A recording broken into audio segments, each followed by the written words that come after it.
Граѓански здруженија по повод Меѓународниот ден на толеранцијата покренаа петиција "Нула толеранција за аерозагадување и загадување на животот", упатувајќи апел до сите граѓани на Македонија да ја потпишат. Станува збор за Здруженијето за социјални иновации и одржлив развој Радар, Новинари за човекови права, Првата детска амбасада Меѓаши и Зелениот институт. Тие ја повикаа државата да ги исполни обврските во однос на почитувањето на основното право, правото на живот, воведувајќи итни мерки за намалување на загадувањето кое директно влијае на здравјето на луѓето и нивниот живот.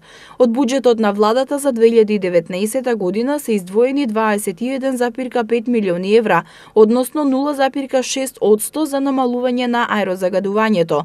Гордана Несторовска, која е представник на Радар, истакна дека државата треба да го зголеми буџетот за предвидените мерки и да превземе итни мерки, додека да почнат да се реализираат среднорочните и долгорочните мерки. Доколку државата смета дека ова е стратешко прашање, сметаме дека државата треба да го зголеми буџетот за предвидените мерки и да превземе итни мерки додека да почнат да се реализираат среднорочните и краткорочните мерки за намалување на аерозагадувањето.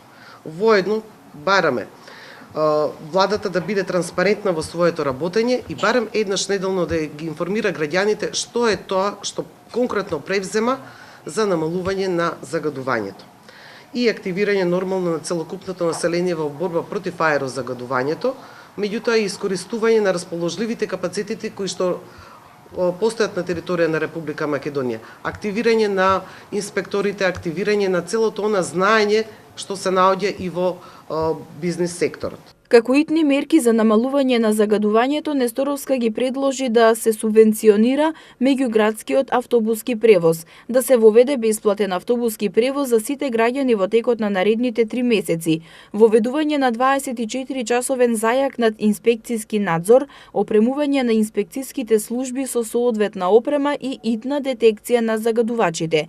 За состојбата со загадувањето, Драги Змијанац од Меѓаши истакна дека е алармантна.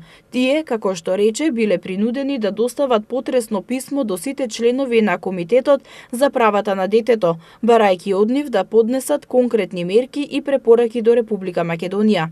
Сметаме дека можеби е дојдено време и апелираме некој адвокат кој навистина е спремен да поднесеме една тужба до државата, бидејќи животите ни ги става во прашање.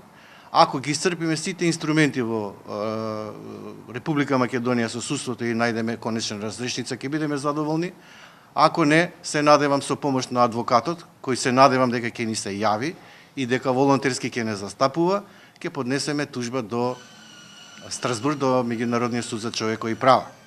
Мислам дека дојдено е време за превземање на одговорност и некој од институциите и од одговорните, посебно за животна средина, чист воздух и загадената почва, треба да понесе одговорност. Значи, вака понатаму не може, граѓаните се револтирани.